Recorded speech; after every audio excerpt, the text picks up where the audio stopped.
Broken shafts, bad bed adhesion, blobs of doom, and beds that are really not level. All this and more, PrintFix Friday, episode 48. You might say there's some fallacies in here. Let's get into it.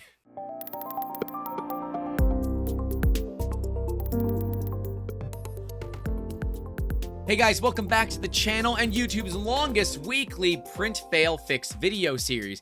Remember, if you're new here, to leave a like and get subscribed. And we are actively looking for more fails. So if you have print fails and you want to get shown on the channel, make sure to tag us on all the social medias and use the hashtag PrintFix so we can find it. We're gonna start off with a fan submission with a broken shaft, and the gentleman out there will feel that pain 100%. Then we're gonna move into a fail of someone that I think is pretty darn awesome and would make an awesome podcast guest. Let me know. Gina, who has some spaghetti for breakfast. After that, we move into a printer being a Karen by Karen. From there, we look at an ender that has really bad bed leveling, like really bad. We then move into a Prusa Mini where the filament is stuck inside the hot end, and the fix is maybe not what you expect it to be. After that, we move into a filament failure where the filament has broken multiple times out in the open air. But you know what only fails once or twice, and we fix it in the magic of editing? My segue to our sponsor, us, 3D Musketeers. Remember, if you want to get your prints taken care of by some experts in the industry, you could reach out to the pros at 3D Musketeers. Now with 40 3D printers. I had 42, donated 2, because it's time. It's time. Once you go over 40, it becomes a bit of a problem. We can help you suck less. And if you don't have any prints for us to do and you like going through all that effort yourself and you do want to help us out a little bit, you can kick a couple of bucks into that creator fund via Patreon or YouTube. Links, of course, in that description down below.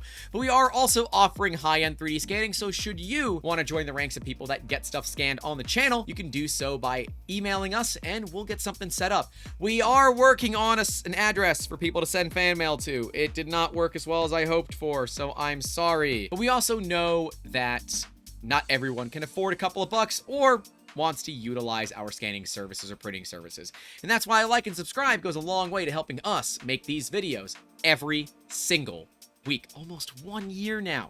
It's kind of crazy. But enough of that. Let's jump into these fails. First up, we've got a fail from a buddy of mine, Ruby and Gamer, who I've actually shown a couple of times on PrintFix Friday, and I wrongfully called their printer a Voron. It's not. It's a custom built that he calls the MELTDOWNS. It's fast, but it's not working right now. And this picture might kind of clue you in as to why. This picture might clue you in as to why. That picture might clue you in as to why. But if you just saw this, you might think you got a bit of a bent shaft. And while I'm not here to judge, a slightly bent shaft is totally fine, gentlemen. But when you're talking about 3D printers, of course, you want them to be incredibly straight. And you definitely don't want this. Viewer discretion advised, of course, for the men in the audience. Describe it to them as as a battered highway cone. And even worse, that is a 50 euro motor. Rubian does not live in the United States. Connected with me over on Discord to kind of show off the printer and all that. Might have him on a future podcast. So let me know if you want to have people that build custom printers on the podcast. I think it might be fun. But that's not good because that is a very expensive motor and pretty much LDO is the only company that makes them. He does have to order a new one. He's going to look at maybe getting a new shaft put onto it, but he's not exactly certain. He's got to pull the entire thing apart to find out. But that is never ever fun. He was actually dealing with layer shifting issues. He was dealing with the belt skipping off and so much more, and just honestly thought that it was something else. Had issues with his carriages being out of alignment, so when you would go to move the carriage itself, so like the x-axis on the printer or the y-axis, it would kind of bind up as it's moving. It wouldn't be a nice smooth motion. Generally means you've got a bit of a binding problem somewhere, or you actually have your y-axis or x-axis not perfectly aligned with each other. So even a little bit of a skew here, it has problems. So how do you fix this one? Well, there really isn't a way to fix this. And don't go tell me you're gonna go get your welder and fix it. It's broken right at the top of the motor, basically. This one's a bit of a write-off. Maybe he can get a warranty replacement for this, but I have never seen the shaft of a motor itself break off. And we can see it actually looks like a clean break. I'm not seeing any massive amounts of porosity or anything that might immediately lead me to say, well, that's not right. This all looks to be well within what you expect. But yeah, when he took the motor apart, that's what he found. And that is definitely not what you want to find. Now, what we do see here is the degrind stops right there. So potentially we had a bit of an increase of heat. That heat annealed the shaft a little bit and caused it to be quite a bit brittle. Hopefully the replacement will do better. Next up, one of the people that I'm a big fan of in this industry, Gina, aka Fucell. Gina is one of the lead developers of Octoprint. If you use Raspberry Pis on your 3D printers, chances are you're using Octoprint. So thank Gina. She's pretty awesome. But she said, "Good morning. Have some spaghetti for breakfast."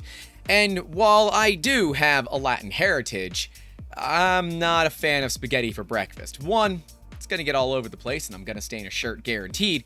But two, I don't want this kind of spaghetti. And we've all been there. In fact, I've been there quite a bit. This printer back here and the thick 3PO that we did for Pink's birthday over on MakerDeck. So, hey, Pink, happy belated birthday. Has been troublesome. You might be able to see some carcasses back there on the spool behind me. I guess sometimes that booty can be so thick, it just falls over. But in Gina's particular case, it's a bed adhesion thing. We are looking at a Prusa, so that's at least a plus.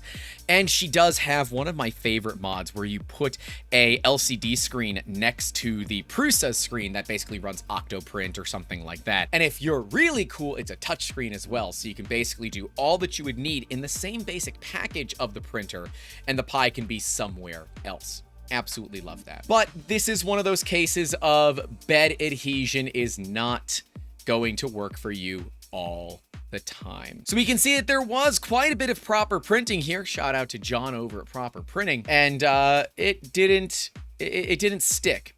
So I'm gonna do it. If you like it, then you should put a brim on it. And I thought that was my problem with thick 3PO over there, but no, the printer still kept breaking it at its ankles, so whatever.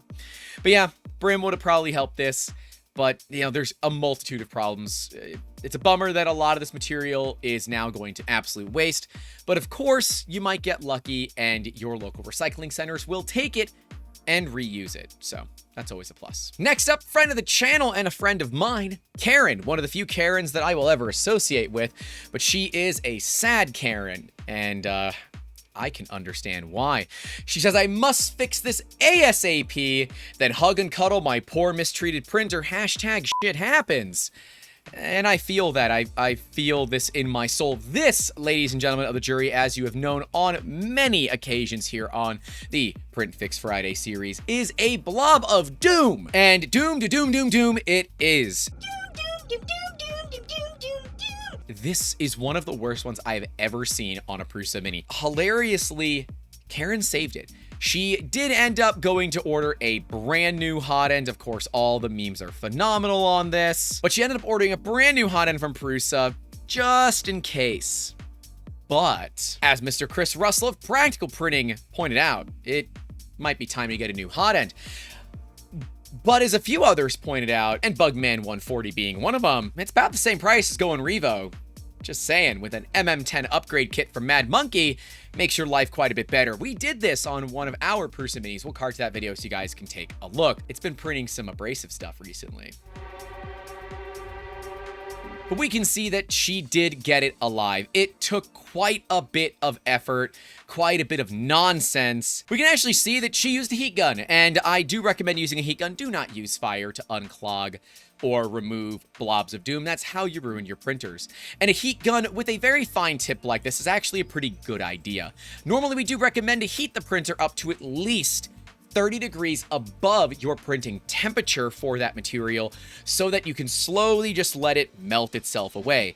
But I understand time is money, and if you got a heat gun with a really, really fine tip like that, send it. We can see there's been quite a bit of a mess, and I'm so glad that Karen got her printer back up and running with hilariously no additional costs. That to me really shows the robustness of the Mini platform. I understand that a lot of people have problems with them. I've actually had great experiences with the Prusa Minis so far, but to completely remove a blob this bad, I mean, that is touching the heatsink, and not have any major issues left other than she did need to reprint a fan duct, but that is nothing compared to what I would have expected. Minimally, that heater and thermistor I would have written off instantly, but I'm so glad she didn't have to.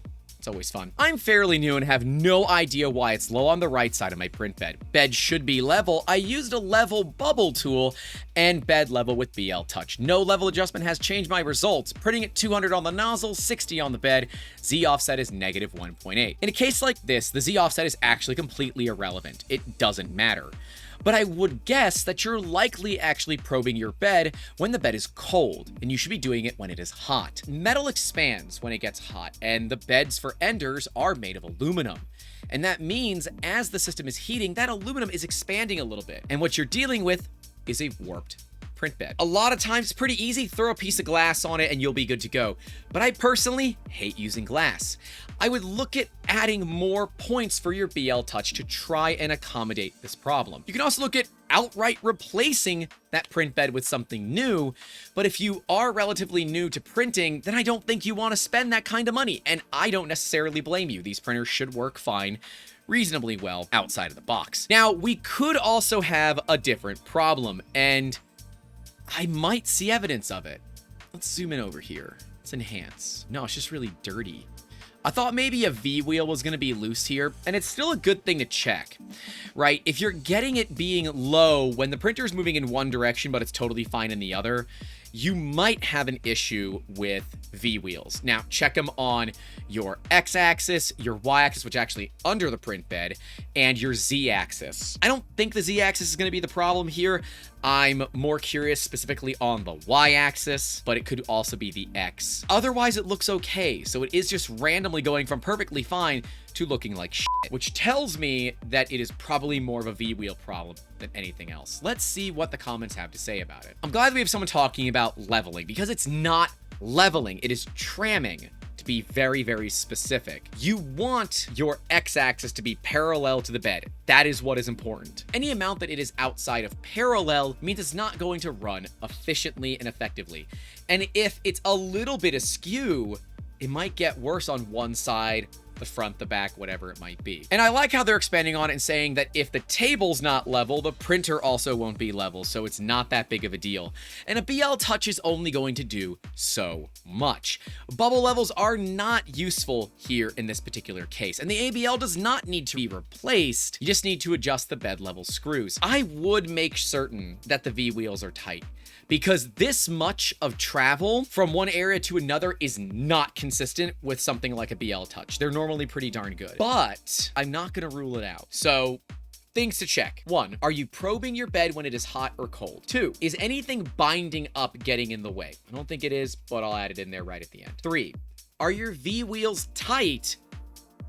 They don't need to be incredibly tight so they don't move, but tight enough, right? There'll be an eccentric nut. It's a nut that's somewhat offset, do all the tightening. And then 4, make sure your BL Touch is also properly secured to the printer. It appears that it's done with a piece of metal, so I think we're okay there.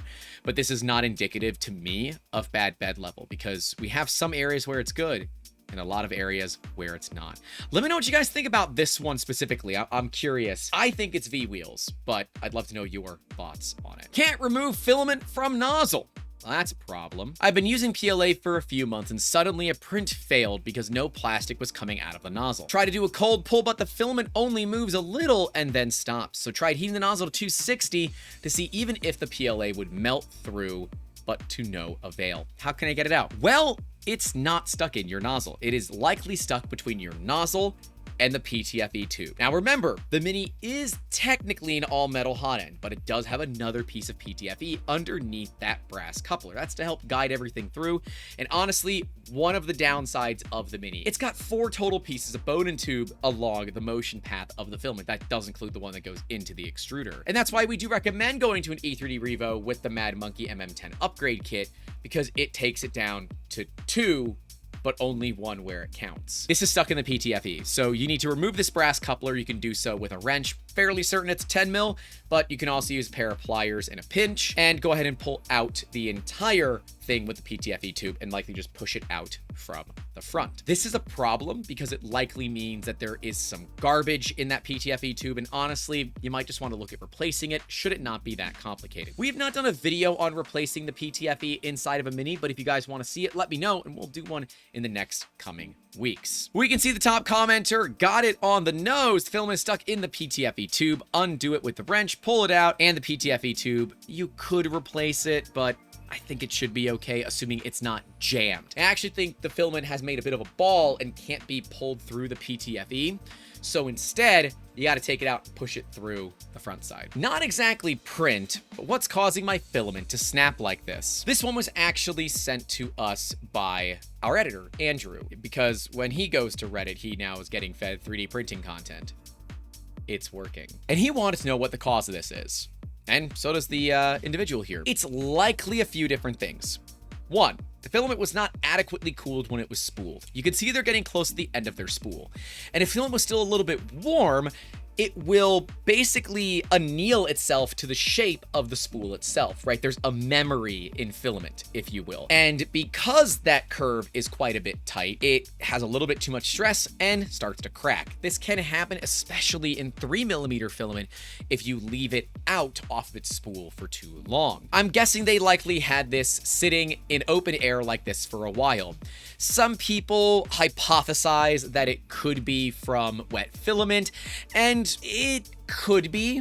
I have seen it occur more common on wet filament, but in my opinion, this is more because it is way closer to the end of the spool and the filament is under more stress. So how do you deal with this problem? You have to re-spool your filament when you're done. You can also look at hitting it with a hairdryer when you get closer to the edge of your filament roll, but if you're printing often, you don't have to worry about it too much. But if you are gonna let your printer sit for more than a couple of days, and you don't have spool holders like the ones behind me, actually custom 3D printed mounts that we designed ourselves, that have a very, very easy motion right into the extruder, something like this might cause way too much stress on the filament, causing it to snap. And once it snaps once, it does tend to cascade snap like this, and I wouldn't be too surprised if there's also some of it snapped inside of your Bowden tube. So, good things to do here. Never leave filament on a printer that you are not actively using, at least reasonably quickly. And then 2, if you are going to leave it on there and you don't want to listen to me, you can also heat up the filament a little bit with a hot air gun, blow dryer, or something like that. Just be careful with the hot air gun because you don't want to overheat it. It sucks. It's common. It happens. It is what it is. It is way more common on PLA. I don't see it happen often on PETG, and we have PETG in printers that we've used for months on end in between print jobs. We also have someone here talking about that it could be UV. I'm not exactly certain it is UV. It could be. I don't think that it is. I like this conversation here. In my experience, filament that breaks isn't necessarily wet. Wet filament will characteristically print poorly and show miniature explosive craters, but I find PLA tends to get brittle when it gets old. I agree. I see this too. Even if I keep it in my dehydrator boxes, I think it's just UV deterioration. Unfortunately, my dehydrator canisters are clear. A lot of UV light is blocked by windows, by acrylic, and that kind of thing, so you're not likely getting as much UV as you think. Fortunately, it still seems fine to print if you handle it gently and can keep it from breaking. Maybe baking it might help. Exactly what I was saying earlier. It certainly would help to dry it out. It's not going to hurt it, and maybe kind of anneal the PLA back to the flexible state. I've tried it a couple of times, and it seems like it helps. I totally agree with this. And I think we're good to go on that one. That's all I have for you guys on this episode of PrintFix Friday. Don't forget to send in your fails so we can go through them and give you a little shout out on the channel. It's always fun when we get to do that. But let me know what you guys thought of this week's fails and my fixes for them down in those comments below. Don't forget, of course, we also have a Patreon if you do want to support the channel. But anyways, stay safe out there. Don't forget to call your loved ones. And as always, keep making awesome. Have a good one. Hey, thanks so much. Blah, fuck.